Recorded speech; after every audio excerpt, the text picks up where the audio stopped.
आज हम देखेंगे राज्यपाल के बारे में। दरअसल राज्यपाल जो पोस्ट छत्तीसगढ़ में आरक्षण को लेकर राज्यपाल और सरकार के बीच में कुछ विषमता बनी हुई है, तो अभी इसमें भी देखेंगे कि इसमें किसी बिल को राज्यपाल किन किन स्थितियों में क्या क्या कर सकते हैं। राज्यपाल की व्यवस्था संविधान के भाग 6 में है और आर्टिकल 153 जो बोलता है राज्यों के लिए राज्यपाल होगा। लेकिन इस पद का सृजन कब हुआ था? इतिहास क्या है इस पोस्ट का? इतिहास क्या है इस पोस्ट का? तो इतिहास ये है कि 1858 में जो एक्ट आया था, 1850 एक्ट से ये बना था ये पोस्ट। इसके तहत क्या हुआ था, गवर्नर जनरल होते थे, गवर्नर जनरल का जो पोस्ट होता था उसके नीचे उनके अध्यक्ष, उनके देख रेख में, उनके अंडर में एक पोस्ट बनाया गया था, वो है गवर्नर।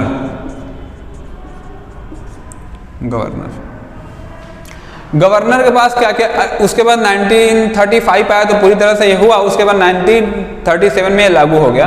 तो भारत का एक गवर्नर होगा, 153 भारत का बोल रहा हूँ, राज्यों का एक गवर्नर होगा, हर राज्य का एक गवर्नर होगा। इसमें कुछ सुधार भी कर दिए गए थे, जैसे कि एक राज्यपाल जो कहीं भी किसी भी स्टेट का जो राज्यपाल होगा वो क्या क्या नहीं होना चाहिए। शुरू में तो कहीं कुछ ज़्यादा चेंजेस हुए नहीं, बाद में चेंजेस होते चले गए। तो राज्यपाल बनने की प्राथमिकता क्या होनी चाहिए, किस आधार पे वो राज्यपाल बनेगा? पहला क्या है कि जिस राज्य का वो राज्यपाल रहेगा उस राज्य का वो मूल निवासी नहीं होगा, नागरिक नहीं होगा। तो जिस राज्य का राज्यपाल होगा,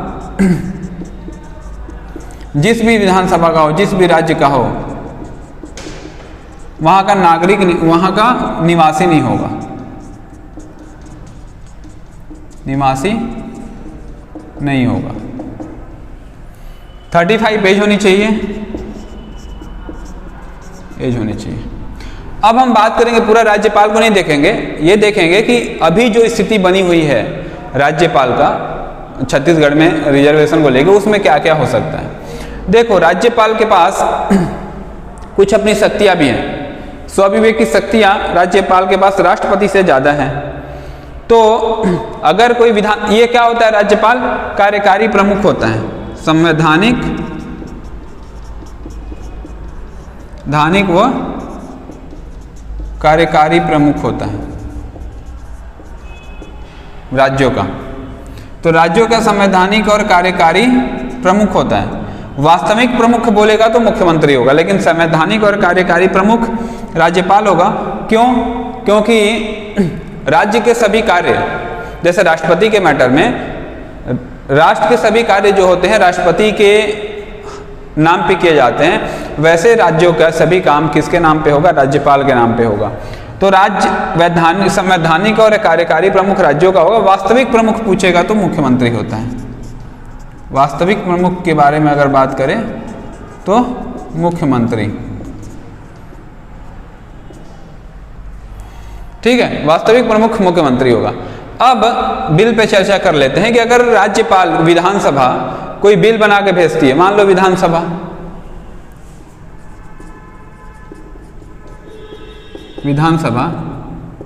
कोई बिल बना के भेजती है, ये बिल हुआ, बिल बना के किसको भेजेगी? राज्यसभा को। विधानसभा क्या हुआ? एमएलएस का एक, जो जहाँ पे एमएलए बैठते हैं, मेंबर ऑफ लेजिस्लेटिव असेंबली जहाँ बैठेगी, मेंबर ऑफ लेजिस्लेटिव असेंबली के जो लोग हैं, जो मेंबर है, जो जिन्होंने इस चुनाव को जीता है, उसके जो लोग जहाँ पे बैठेंगे उसे बोलेंगे विधानसभा। विधानसभा बिल भेजेगी राज्यपाल को, और राज्यपाल को जब बिल भेजेगी तो राज्यपाल क्या कर सकते हैं? या तो इस पे साइन यस बोल सकते हैं या नो बोल सकते हैं। ये इनकी स्वविवेकी शक्ति है। तो स्वविवेकी शक्ति क्या होगा कि राज्यपाल इसे या तो रिटर्न कर देंगे, यस बोलेंगे तो ये जो भी बिल आएगा वो कानून बन जाएगा, और नहीं बोलेंगे अगर तो ये रिटर्न हो जाएगा। लेकिन जैसे यहाँ पे हमारी छत्तीसगढ़ की राज्यपाल ने, अनुसुईया उइके जी ने क्या बोला, राष्ट्रपति जो बिल आया था रिजर्वेशन का, जिसमें 76% रिजर्वेशन की व्यवस्था कर दी गई, तो इसमें राज्यपाल बिल तो वापस भेज सकता है विधानसभा को, लेकिन किसी सजेशन के साथ नहीं भेजेगा। सजेशन नॉट अप्लाइड होगा इसके लिए, सजेशन नहीं भेजेंगी। तो अनसुईया उइके जी ने क्या किया, कोई सजेशन नहीं भेजा, उन्होंने सफाई ये दिया कि मैंने एसटी समुदाय के आरक्षण को बढ़ाने के लिए कहा है, तो सरकार ने सभी समुदायों का आरक्षण कैसे बढ़ा दिया। इसने प्रश्न किया, सुझाव ये नहीं दिया कि आप एसटी का बढ़ा दीजिए और सबका कम कर दीजिए, सुझाव नहीं था उनका। उन्होंने क्वेश्चन मार्क के साथ उस विधानसभा को वापस भेजा है। विधानसभा अगर रिटर्न उसी बिल को, विधानसभा रिटर्न कर दे, फिर इसी बिल को मान लो यहां पे फिर से रिटर्न दूसरी बार सेकेंड टाइम भेज दे, सेकेंड टाइम अगर विधानसभा भेज दे, तो राज्यपाल को क्या ऑप्शन बच जाते हैं, फिर राज्यपाल को मजबूरन उस पर साइन करना पड़ेगा। लेकिन राष्ट्रपति के केस में तो मजबूरन है, क्योंकि 42वां संविधान संशोधन 1976 वाला जो हुआ था, जिसको लघु संविधान भी बोलते हैं, उसमें क्या हुआ था, राष्ट्रपति के पास एक बार भी विकल्प खत्म कर दिया गया था, मतलब जाएगा और राष्ट्रपति को साइन करना पड़ेगा।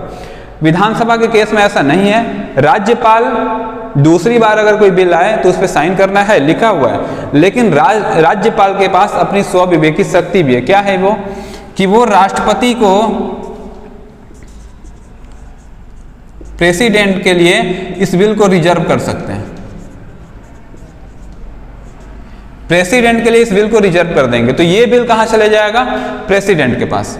और प्रेसिडेंट क्या कर सकते हैं, प्रेसिडेंट कब वापस करेंगे, सहमति देंगे या नहीं देंगे, दोनों स्थिति में कब वापस करेंगे, तो ये इसका उल्लेख संविधान में नहीं है, संविधान इसकी व्याख्या नहीं करता है।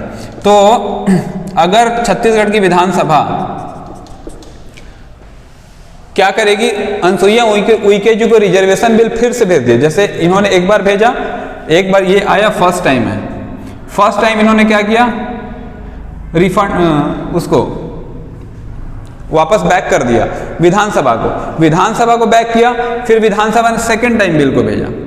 सेकेंड टाइम जब बिल भेजा तो गवर्नर के पास क्या हिसाब किताब रहेगा कि गवर्नर या तो उस पर साइन कर दें, और साइन करने का मूड नहीं है, वो सेटिस्फाइड नहीं है कि इस बिल को क्या करेंगे, तो थर्ड टाइम वो फिर विधानसभा को ये नहीं भेजेंगे, थर्ड टाइम के लिए एप्लीकेबल नहीं है कि वो फिर से विधानसभा को भेजे। तो वो क्या भेजेंगे, प्रेसिडेंट को भेजेंगे, और प्रेसिडेंट के ऊपर जो भी हिसाब, तो अनसुईया उइके जी यही कर सकते हैं कि फिर प्रेसिडेंट को भेज दे, अगर वो सेटिस्फाइड नहीं है बिल से, नो चेंज के साथ अगर ये रिजर्वेशन बिल फिर से आता है, तो अनसुईया उइके जी उसको राष्ट्रपति के लिए संरक्षित कर सकती हैं, रिजर्व कर सकती हैं, और ये बिल फिर ठंडे बस्ते में पड़ सकता है।